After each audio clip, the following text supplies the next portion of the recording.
poor farmer protected a man chased by bandits. Days later, he learned he owned the nation's biggest ranch. The gunshot echoed across the plains before Clara even saw the rider. She dropped the bucket of water she had been carrying from the creek, her hands instinctively reaching for the rifle propped against the fence post.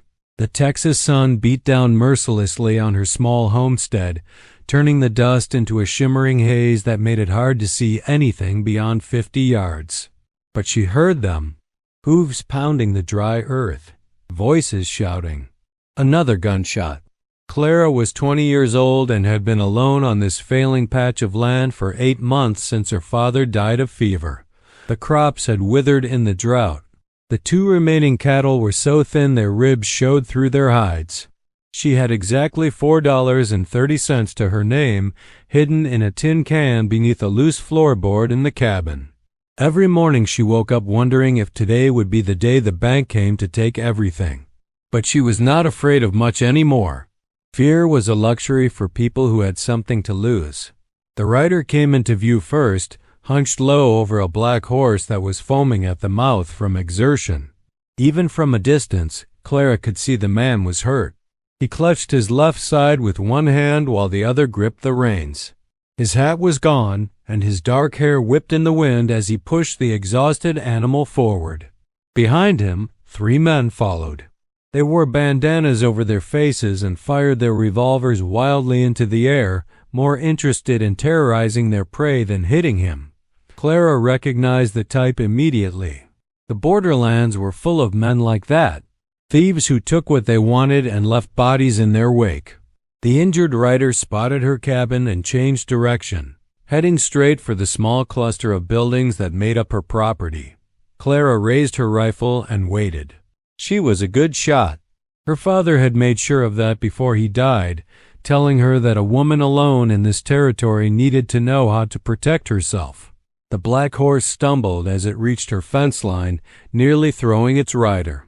The man managed to hold on, but barely. Up close, Clara could see the blood soaking through his shirt, dark and wet against the pale fabric. His face was weathered and hard, with lines around his eyes that spoke of too many years under the unforgiving sun. He was older than her by at least 15 years, maybe more. But his eyes were sharp and clear despite the pain he was obviously in. He pulled the horse to a stop and looked at her with an intensity that made her grip the rifle tighter.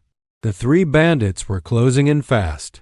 Clara had maybe 30 seconds before they reached her property. The man spoke, his voice rough and strained. "Please." That single word carried more weight than any elaborate plea could have. Clara made her decision in the space of a heartbeat. She had been raised to help people, even when it cost her. Especially when it cost her. She lowered the rifle and jerked her head toward the barn. "Get inside. Take your horse. Stay quiet." He did not waste time with gratitude. He dismounted with a grimace of pain and led the trembling horse into the barn. Clara watched him disappear into the shadows, then turned to face the approaching riders. She positioned herself in front of the barn door and raised her rifle again, this time aiming it directly at the lead bandit. The 3 men pulled their horses to a halt about 20 feet away. They were young, probably not much older than Clara herself, but their eyes held the cold calculation of men who had killed before and would kill again without hesitation. The leader pulled down his bandana, revealing a face marked by a jagged scar that ran from his left eye to his jaw. "We are looking for someone," he said, his voice carrying a thick accent that Clara could not quite place. "A man on a black horse. You seen him?" Clara kept her rifle steady, aimed at his chest. "I have not seen anyone. You are on my property without permission. I suggest you leave." The scarred man smiled, but there was no humor in it. "Your property? This little patch of dirt?" He looked around at the failing farm with obvious contempt. "Lady, you do not even own the clothes on your back, I bet. Now stop wasting our time and tell us where he went. I told you." "I have not seen anyone." One of the other bandits, a thin man with nervous eyes, urged his horse forward. "Miguel, she is lying. I saw him come this way. He has got to be here." The The scarred man Miguel studied Clara with narrowed eyes. She could see him calculating, trying to decide if it was worth the trouble to search her property by force. A woman alone was not much of a threat, rifle or no rifle. But something in her stance, in the way she held the weapon with practiced ease, made him hesitate. Finally, he spat into the dust and turned his horse. "We will be back," he said. "And if we find out you were lying, you will regret it." Clara watched them ride away, her heart pounding so hard she could hear it in her ears. She did not lower the rifle until they disappeared over the rise, swallowed by the heat shimmer and the endless expanse of brown grass. Only then did she allow herself to breathe. She turned and walked into the barn, letting her eyes adjust to the dimness. The man sat slumped against the far wall, his horse standing beside him with its head hanging low. Blood pooled on the hay beneath him. "They are gone," Clara said. "For now." He looked up at her, and for the first moment since he had arrived, she saw something other than desperation in his face. Surprise, maybe, or respect. "You did not have to do that," he said. "No, I did not." She set the rifle down and knelt beside him, pulling back his shirt to examine the wound. The bullet had gone clean through, just above his hip. It was bleeding badly, but if she could stop it and keep infection out, he would probably survive. "What is your name?" she asked as she stood to fetch water and clean cloth. "James," he said after a moment of hesitation. "James Thornton." "Well, James Thornton, you picked a hell of a day to get shot on my property." She spent the next hour cleaning and bandaging the wound. He did not make a sound, even when she poured whiskey over the torn flesh to disinfect it. His jaw clenched and his knuckles went white where he gripped the edge of a hay bale, but he stayed silent and still. When she finished, Clara sat back on her heels and studied him. Up close, she could see that beneath the blood and dirt, he was well dressed. His shirt was fine cotton, not the rough homespun most men wore out here. His boots were expensive leather, custom-made.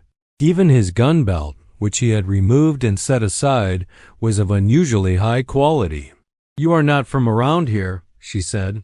"No. And those men? Why are they after you?" James met her gaze steadily. "They think I have something they want." "Do you?" "Yes." At least he was honest.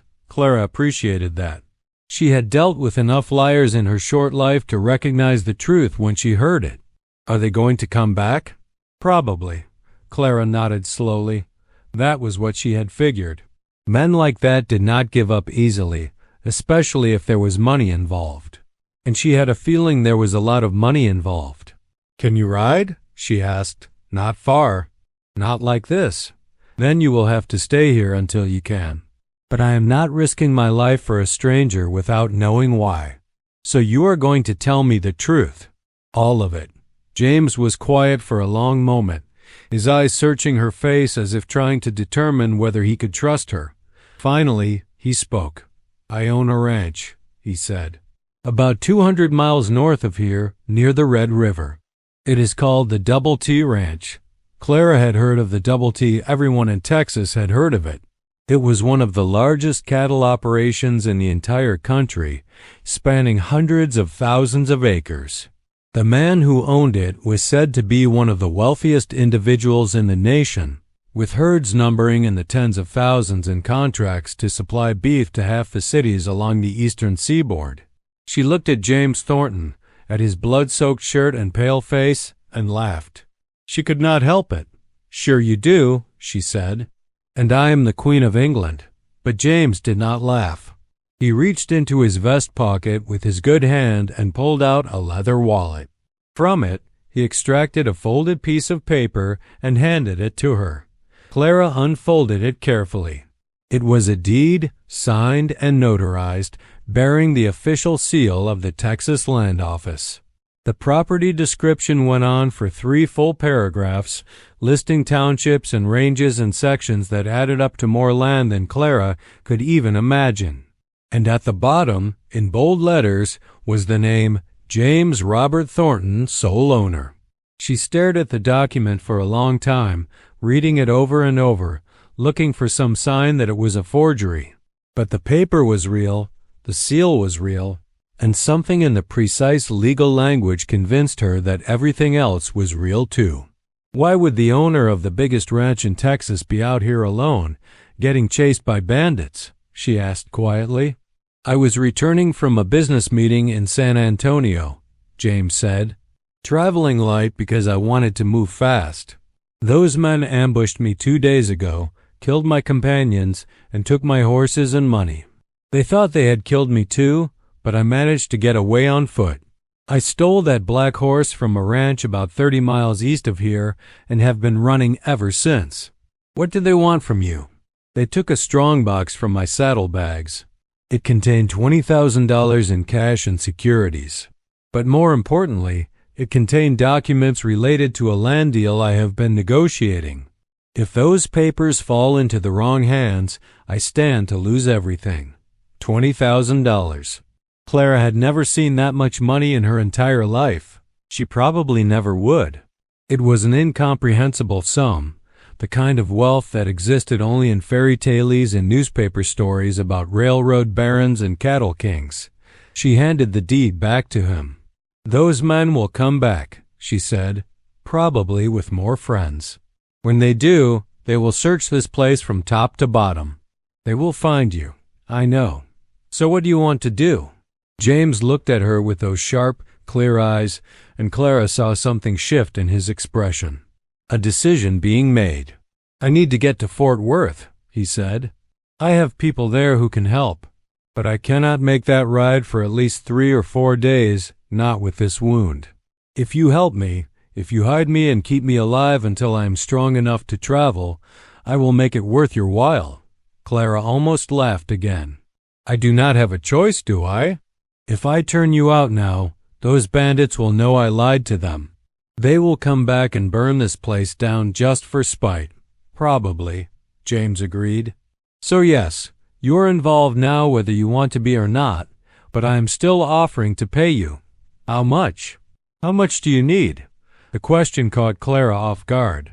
She thought about her failing farm, about the $4.30 under the floorboard, about the banker in town who looked at her with pity every time she came in to ask for more time on her father's debts. $200, she said. It was more money than she could earn in a year of hard labor. Enough to save the farm, buy seed, maybe even afford a few head of cattle to rebuild the herd. James nodded. Done. But you need to understand something. Those men are not going to give up. They are going to keep looking, and they are going to figure out that I am here eventually. When that happens, things are going to get dangerous. People might die. Are you prepared for that? Clara thought about her father teaching her to shoot when she was 8 years old. She thought about the way he had looked at her on his deathbed and told her to be strong, to never let anyone push her around, to fight for what was hers. Yes, she said. I am prepared. Over the next 3 days, Clara fell into a routine. She tended to James twice a day, changing his bandages and making sure infection did not set in. She fed him what little food she had, thin soup made from the last of the dried beans and the vegetables from her struggling garden. She kept watch through the day and night, sleeping in short shifts with her rifle always within reach. James healed faster than she expected. By the second day, he could stand and walk short distances. By the third day, the fever that had threatened to overtake him broke, and his color returned. They talked during those long hours. At first, the conversations were practical, focused on what they would do when the bandits returned. But gradually, they began to share more. James told her about the Double T Ranch, about how he had built it from almost nothing over the course of 20 years. His father had been a small rancher who died young, leaving James with a few hundred acres and a burning ambition to make something of himself.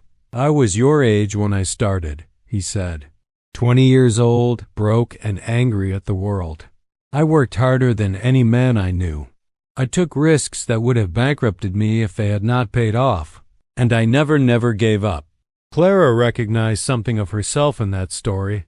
The same stubbornness, the same refusal to accept defeat even when the odds were impossible. She told him about her own situation, about her father's death and the debts he had left behind, about the long, lonely months of trying to keep the farm going by herself. "Why do you stay?" James asked.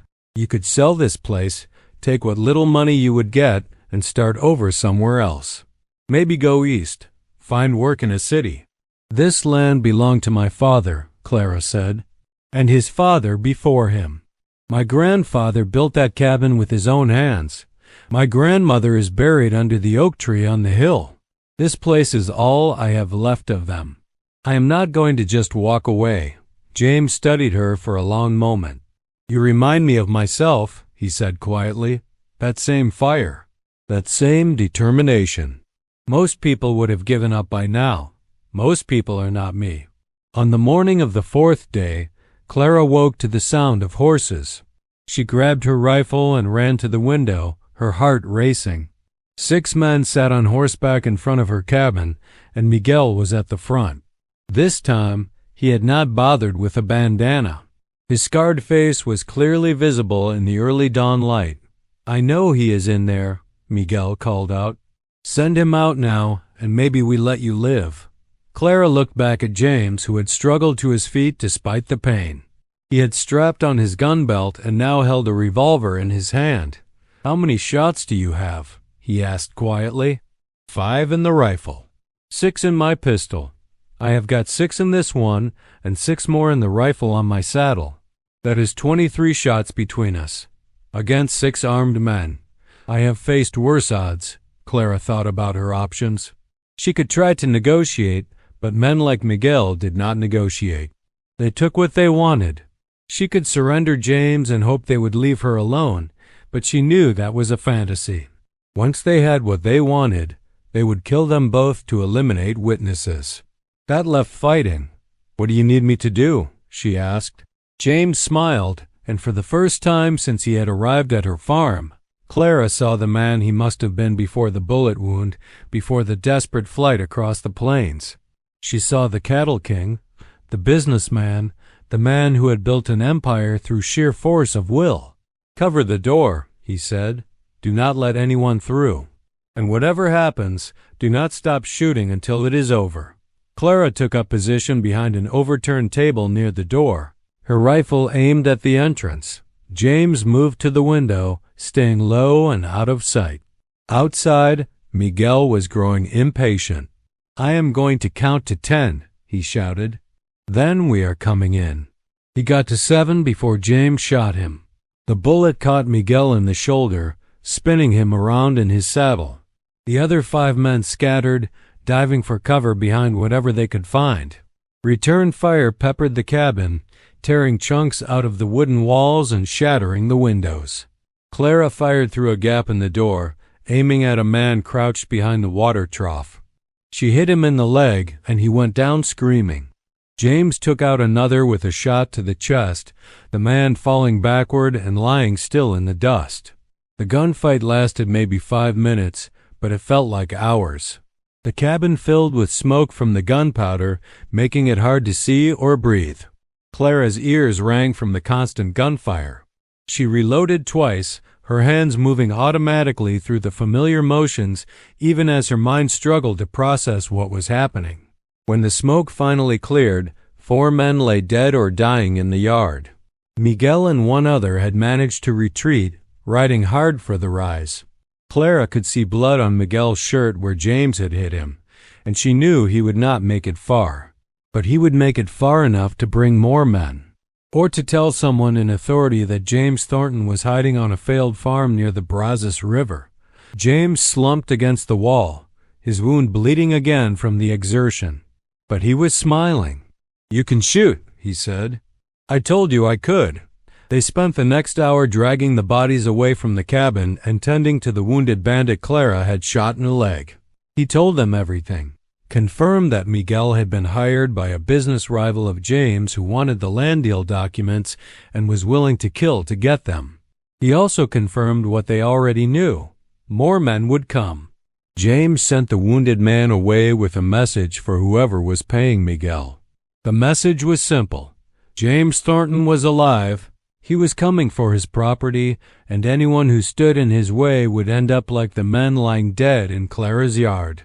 That night, as Clara sat on the porch watching the sun set over her struggling farm, James came and sat beside her.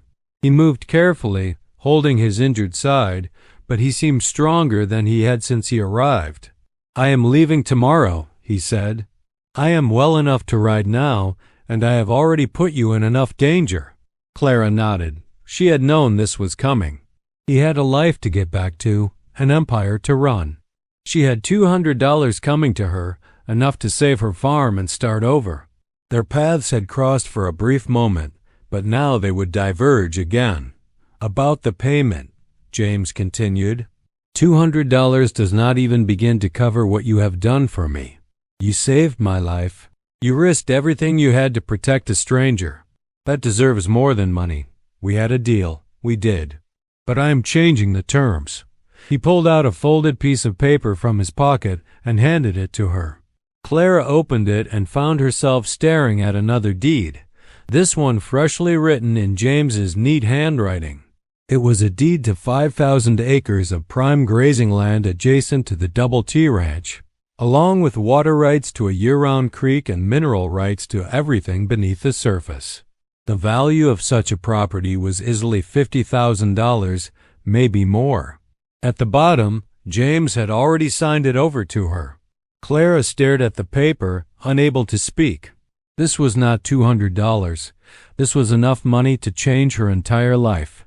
To build the kind of ranch her father had always dreamed of. To never worry about drought or debt or failure again. "I cannot accept this," she finally managed to say. "You can, and you will. Consider it payment for services rendered. And if you are smart, you will come north and claim that land before winter. I will have my men help you move whatever you want to bring.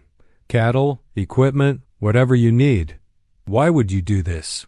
James looked at her with those sharp, clear eyes, and Clara saw something in them that made her breath catch. Not pity, not obligation, something else. Something that looked almost like recognition. "Because 20 years ago, I was you," he said quietly. "Young, broke, desperate, and willing to fight for what was mine. Someone gave me a chance back then. A loan when no bank would touch me. A piece of advice that changed everything. I have spent 20 years building an empire, but I never forgot where I came from. And I never forgot what it felt like to have someone believe in me when no one else would." He stood up slowly, wincing at the pain in his side. "You have got that same fire, Clara, that same refusal to quit. The world is going to try to beat it out of you. It is going to tell you that a woman alone cannot make it in this territory. It is going to throw drought and debt and 1,000 other obstacles at you. But if you are half as stubborn as I think you are, you will figure it out. And 20 years from now, maybe you will have your own empire.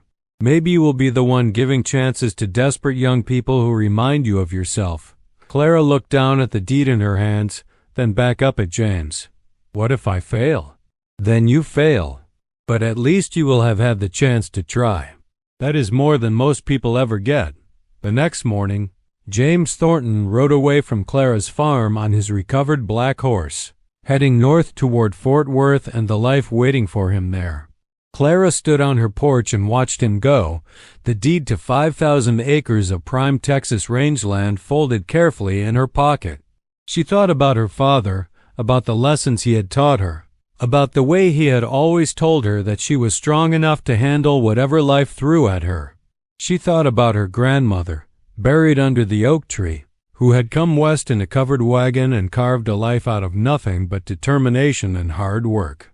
And she thought about James Thornton, the cattle king who had stumbled onto her property 4 days ago bleeding and desperate, and who was now riding away having changed her life forever. Clara went inside and began packing.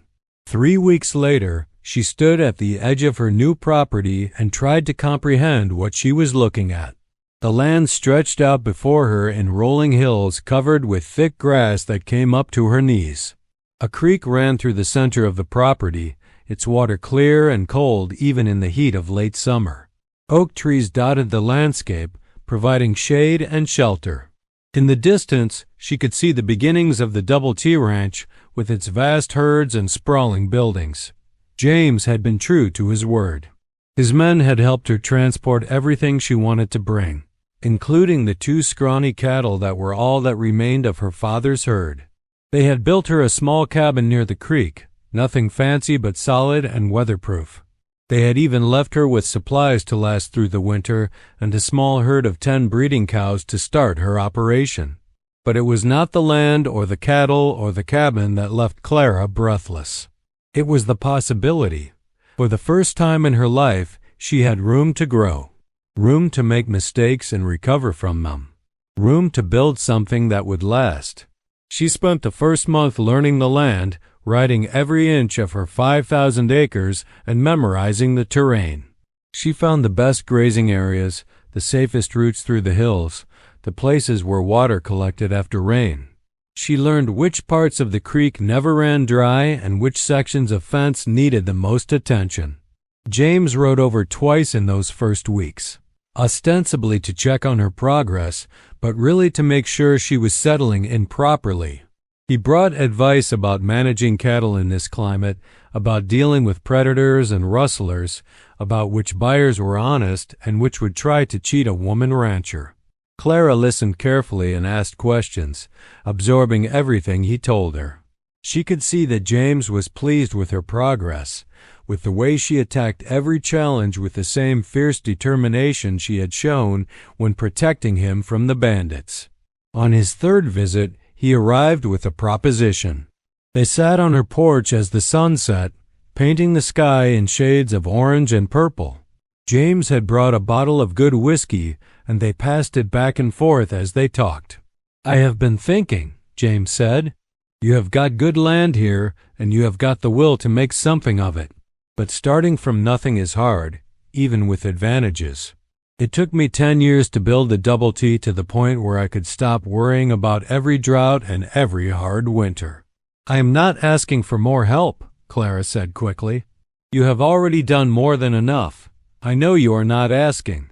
That is one of the things I respect about you. But I am offering anyway, and you would be a fool not to listen." Clara smiled despite herself. "All right. I am listening. The Double T supplies beef to markets all over the country. I have got contracts with buyers in Chicago, New York, Kansas City. I have got relationships with railroads and stockyards and processing plants. All of that infrastructure, all of those connections, they are worth as much as the land and cattle themselves. I am sure they are. What if I extended those connections to you? What if your cattle ran with mine, got shipped with mine, sold under the Double T brand? You would get the same prices I do, the same access to markets. All you would have to do is maintain your herd to my standards and pay a small percentage for the use of the brand and the distribution network." Clara turned to look at him, studying his face in the fading light. "Why would you do that? What do you get out of it?" James was quiet for a moment, watching the last of the sun disappear below the horizon. When he spoke, his voice was thoughtful. "I am 38 years old, Clara. I have built something that will outlast me, but I do not have anyone to leave it to. No wife, no children. When I die, the Double T will be sold off or broken up, and everything I built will disappear within a generation." He took a drink from the whiskey bottle and passed it to her. "But if I can help other ranchers succeed, if I can build a network of operations that support each other and grow together, then maybe something of what I built will survive. Maybe I can create something bigger than just one ranch, bigger than just one man's ambition." Clara understood what he was not saying. He was lonely. He had spent 20 years building an empire, and now he was looking around and realizing that success without anyone to share it with was hollow. "And maybe," James continued, "I see in you the person I wish I had been at your age. Someone who knows how to fight but also knows when to accept help. Someone who is strong enough to stand alone but smart enough to recognize when partnership makes more sense than pride." Clara drank from the whiskey bottle, feeling the burn all the way down. The offer was generous, almost too generous. It would solve so many of her problems and accelerate her progress by years. But it would also tie her fate to James Thornton and the Double T Ranch in ways that might complicate things. She thought about her father, about the way he had always insisted on doing everything himself, even when it would have been easier to ask for help. That stubborn independence had been his greatest strength and his greatest weakness. It had kept him free, but it had also kept him small. What would the terms be? She asked.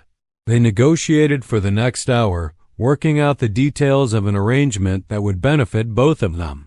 Clara would maintain full ownership of her land and cattle, but she would run her operation according to Double T standards. In exchange, she would get access to James's markets and infrastructure for a 10% fee on all sales. It was a good deal, fair to both parties. And more than that, it was the beginning of something that neither of them had quite expected. Over the next 6 months, Clara threw herself into building her ranch. She woke before dawn every day and worked until dark, mending fences, tending cattle, breaking horses. Her hands, which had been soft and unmarked when she first met James, became calloused and scarred.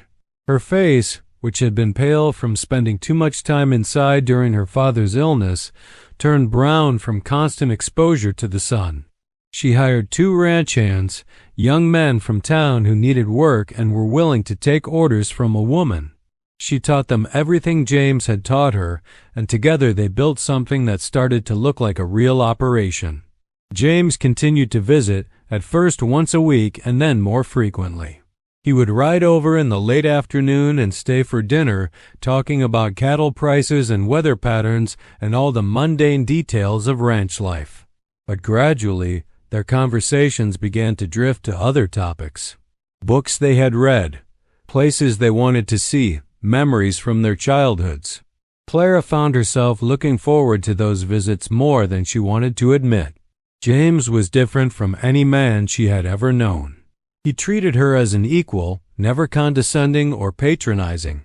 He valued her opinions and listened when she spoke.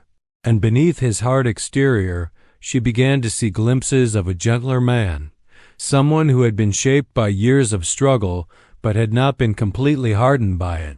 She knew what was happening between them, even if neither of them acknowledged it directly. The way James looked at her when he thought she was not paying attention.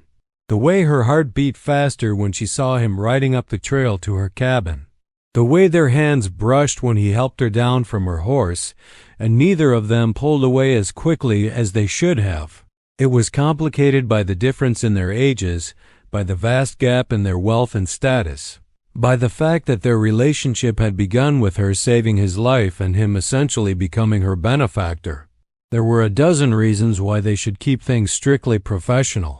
But life on the frontier had a way of stripping away the complications and leaving only the essential truths. And the truth was that Clara had never met anyone who understood her the way James did, who saw her not as a poor farmer's daughter or a struggling rancher, but as a person with her own strength and value. The turning point came on a cold November evening, 6 months after Clara had moved to her new land. An early winter storm had blown in unexpectedly, bringing with it freezing rain and dangerous winds. Clara had been out checking on her cattle when the storm hit, and by the time she made it back to her cabin, she was soaked through and shivering violently. James had ridden over that afternoon and had been waiting for her return, growing increasingly worried as the storm worsened.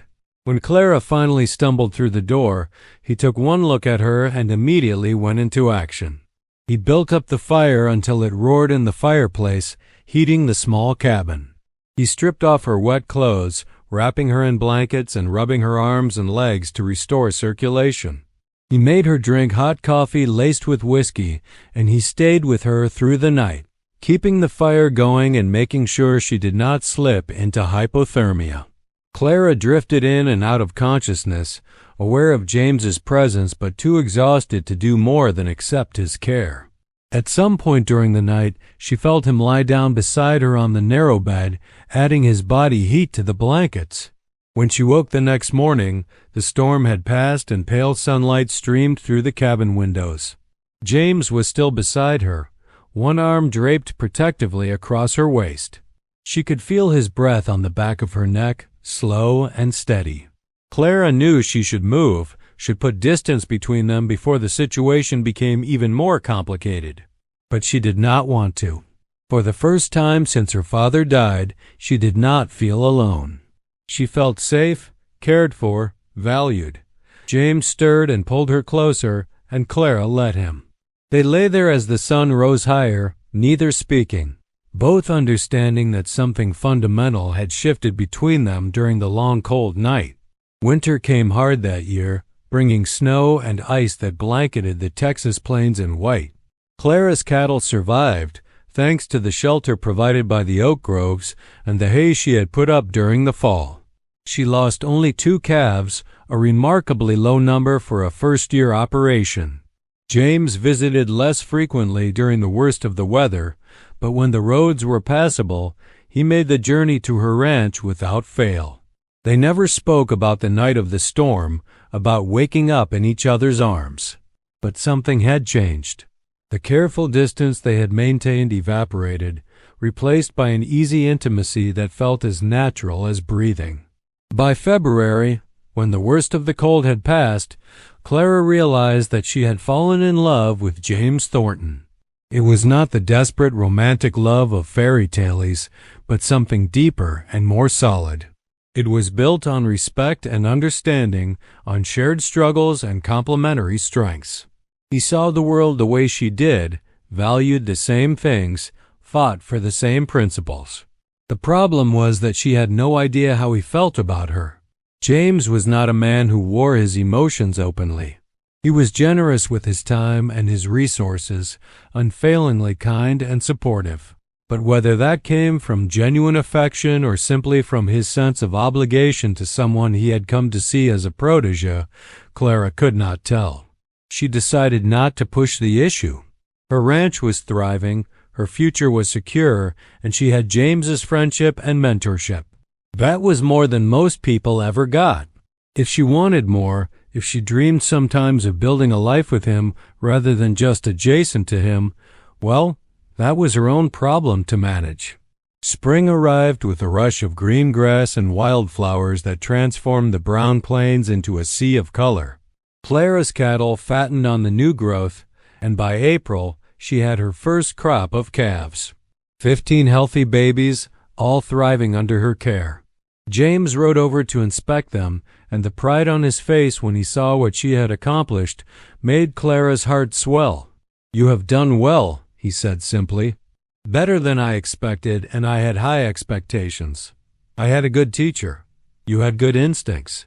I just pointed you in the right direction." They walked through the pasture together, James examining each calf with a practiced eye, Clara pointing out the characteristics she was trying to breed for. It felt like the most natural thing in the world, the two of them working together toward a common goal. As they headed back to the cabin, James cleared his throat. "I have been meaning to talk to you about something." Clara's stomach tightened. That tone usually meant something significant was coming. "There is a Cattlemen's Association meeting in Fort Worth next month," James continued. "All the major ranchers will be there. I think you should attend." "Me? Why?" "Because you are a rancher now. You need to start making connections, building relationships with buyers and other operators. And because it is time people started seeing you as more than just someone I am helping out. You have earned your place at that table." Clara considered this. The idea of walking into a room full of wealthy, powerful men and claiming equality with them was daunting. But James was right. If she wanted to build something lasting, she needed to be more than just an extension of the Double T operation. "Will you be there?" she asked. "Of course. But I will not be holding your hand. You need to stand on your own."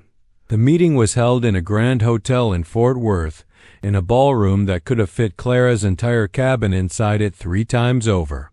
She wore the best dress she owned, a simple blue cotton that she had bought in town specifically for the occasion. Compared to the elaborate gowns worn by the few other women present, it looked plain and almost shabby.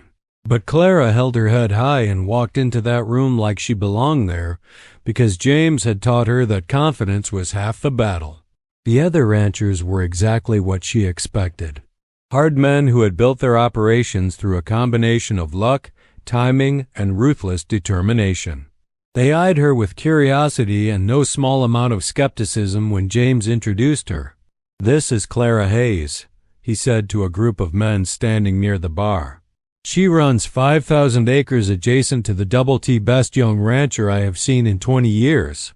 One of the men, a heavy-set rancher named Bill Morrison who owned a large spread near the Oklahoma border, looked Clara up and down with barely concealed disdain. 5,000 acres? He said. "That is barely enough to support a decent herd. And Hayes? I knew your father. He died owing money to half the county." The insult hung in the air like smoke. Clara felt every eye in the room turn toward her, waiting to see how she would respond. This was a test, she realized, not of her ranching ability, but of her willingness to stand up for herself. She met Morrison's gaze steadily. "You are right. My father died with debts. Debts I paid off with my first year's profits. And 5,000 acres might not seem like much to a man who inherited his ranch from his father, but it is enough for someone who knows how to work hard and manage resources efficiently." Morrison's face reddened. "Listen here, girl." "Miss Hayes," Clara interrupted. "And I'm listening. But so far, I have not heard anything worth my time." A few of the other ranchers chuckled, and Clara saw James fighting to keep a straight face. Morrison sputtered for a moment, then turned and walked away. After he left, one of the other ranchers, an older man named Tom Fletcher, extended his hand to Clara. "That took guts," he said. "Morrison has been running his mouth for years, and nobody ever calls him on it. You just made yourself some enemies, but you also earned some respect." Clara shook his hand firmly. "I am not here to make friends. I am here to build a business. Then you came to the right place. Let me buy you a drink and tell you about a buyer in Kansas City who is always looking for quality beef." The rest of the evening passed in a blur of introductions and conversations. Clara met buyers and railroad representatives, other ranchers and bankers. She collected business cards and made mental notes about who seemed trustworthy and who did not. Through it all, James stayed nearby but not too close, letting her navigate the social waters on her own while remaining available if she needed him. Clara appreciated that more than she could say. He was giving her room to establish herself as an independent operator while still providing the safety net of his presence and reputation. Late in the evening, as the crowd began to thin, James found her on the hotel's balcony, looking out over the city lights. "You did well tonight," he said, coming to stand beside her. "Fletcher is already telling people that you are someone to watch. Morrison probably has a different opinion.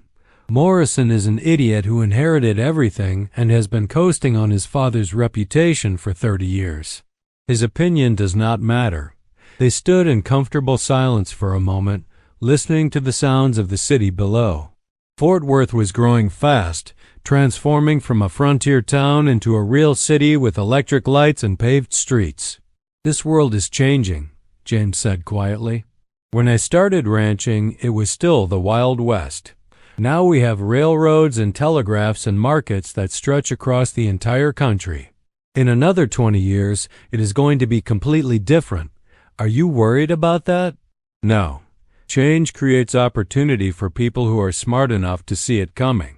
You are going to do well in the new world, Clara. You have got the vision for it." Clara turned to look at him, struck by something in his tone. "What about you?" James was quiet for a long moment. When he spoke, his voice was thoughtful. "I have been thinking about the future a lot lately, about what happens to everything I have built. The Double T is worth millions now, but what good is all that wealth if there is nobody to leave it to?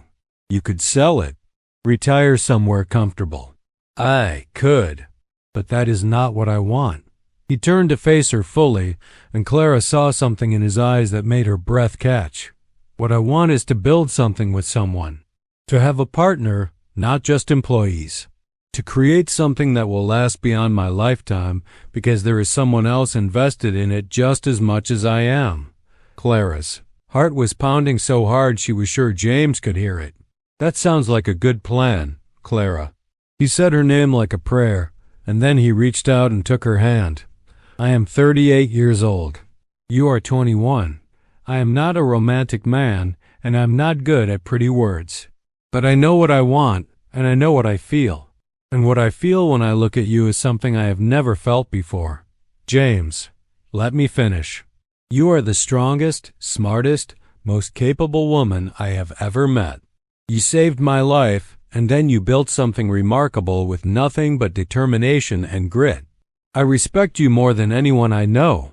And somewhere along the way, that respect turned into something else. Something I was not looking for and did not expect, but cannot ignore anymore. He squeezed her hand gently. I am asking if you would consider being my partner. Not just in business, but in everything. I am asking if you would marry me. Clara had imagined this moment in a dozen different ways, but the reality of it still left her speechless. James was offering her everything she had secretly wanted, but had been afraid to hope for. A true partnership with a man she loved and respected. A chance to build something together that would outlast both of them. But there was still a question that needed answering. Do you love me? She asked quietly. James smiled, and it transformed his usually serious face. Yes. I did not realize it until that night during the storm when I thought I might lose you to the cold. The fear I felt then taught me something I had been too stubborn to see. I love you, Clara Hayes, and I want to spend the rest of my life proving it to you. Clara felt tears prick her eyes, but she was smiling too. Then yes, I will marry you. James pulled her into his arms and kissed her, and Clara felt like every struggle, every hardship, every moment of doubt and fear had been leading her to this exact point. She had saved a stranger's life 8 months ago, and in doing so, she had found her own. They were married 3 weeks later in a small ceremony at the Double T Ranch, with Clara's 2 ranch hands and a handful of James's most trusted employees as witnesses. Clara wore a simple white dress that she bought in Fort Worth, and James wore his best suit. The ceremony was performed by a circuit judge who owed James a favor, and the whole thing took less than 15 minutes. But when the judge pronounced them husband and wife, and James kissed her in front of their small gathering, Clara felt like the wealthiest woman in Texas. The months that followed were the happiest of Clara's life. She and James combined their operations, with Clara maintaining ownership of her 5,000 acres, but working closely with James to run the Double T as a unified enterprise. They built a new house on the property line between their ranches, a large, comfortable home with room for the family they both hoped to have. Clara continued to prove herself as a capable rancher, earning the respect of the men who worked for them through her competence and fairness. James gave her more and more responsibility, eventually putting her in charge of the entire breeding program for the Double T herd. Their partnership was everything Clara had hoped it would be. James valued her input on every major decision, and Clara learned to trust his experience and judgment. They complemented each other perfectly, with James's strategic thinking balancing Clara's hands-on approach. But it was not the business success that mattered most to Clara. It was the quiet moments. Sitting on their porch at sunset, discussing the day's work. Riding out to check the herds together, their horses side by side. Waking up each morning next to a man who saw her as an equal and loved her for exactly who she was. 2 years after their marriage, Clara gave birth to a daughter they named Sarah. The baby had James's dark hair and Clara's green eyes, and from the moment she drew her first breath, she owned both her parents completely. James, who had spent his entire adult life building a cattle empire, discovered that nothing he had ever accomplished compared to the joy of holding his daughter. Clara watched him with Sarah and saw a side of him she had never seen before, tender and playful and utterly devoted. As Sarah grew, Clara began teaching her the same lessons her own father had taught her. How to ride a horse, how to mend a fence, how to read the weather and the land. James taught her about business and strategy, about how to negotiate and when to stand firm. They had a son 2 years later, a boy they named Thomas after Clara's father. And then another daughter 3 years after that, Elizabeth, who had her mother's stubborn determination from the day she was born. The Double T Ranch continued to grow and prosper. By the time Sarah was 10 years old, the operation had expanded to nearly 500,000 acres, employing hundreds of workers and supplying beef to markets across the country. Clara and James had built something that would last for generations, but Clara never forgot where she came from. Every year, she rode back to her father's old farm, now abandoned and slowly being reclaimed by the prairie. She stood in front of the crumbling cabin and remembered the desperate young woman she had been, barely surviving on failing land with $4 to her name. That woman had made a choice to help a stranger, even though it might cost her everything, and that choice had changed her entire life. On one of these visits, when Sarah was 12 and had insisted on coming along, Clara stood with her daughter in front of the old cabin and told her the whole story. About the day James Thornton had ridden onto the property bleeding and desperate, about the gunfight and the bandits, about the deed to 5,000 acres that had seemed like an impossible fortune. Sarah listened quietly, then looked at her mother with eyes that were wise beyond her years. "You saved his life." "Yes." "And he saved yours," Clara smiled. "In a way, yes. He gave me a chance I never would have had otherwise, but you made the most of it. Grandpa always said that luck does not matter if you are not willing to work hard." Your grandfather was a smart man. They stood there together as the sun set over the abandoned farm, mother and daughter, connected to the past but looking toward the future. James was 60 now, his dark hair gone gray and his face more lined than it had been when Clara first met him. But he still rode out every day to check the herds, still made every major decision with Clara by his side. Their children were growing into capable young adults who would one day take over the operation they had built together. Clara was 42, her hands still calloused from work, her face still brown from the sun.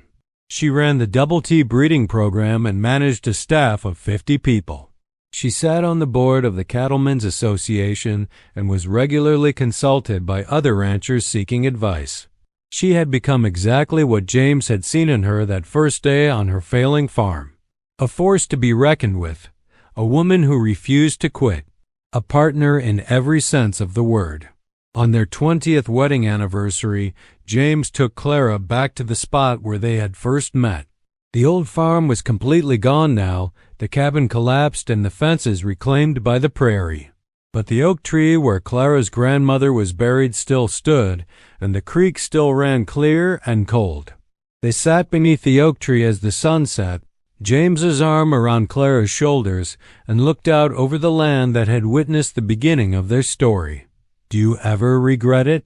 James asked. "Taking me in that day? Your life would have been simpler if you had turned me away." Clara thought about the question seriously. Her life certainly would have been different, probably harder in many ways. But it also would have been smaller, more limited.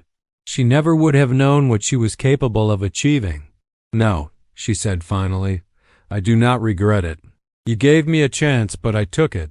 We built this together." "We did." James pulled her closer. "And I would do it all again. Every risk, every struggle, every moment of doubt. Because it led me here, to you, to this life we have made." Clara leaned her head against his shoulder and watched the sun disappear below the horizon, painting the Texas sky in shades of gold and crimson.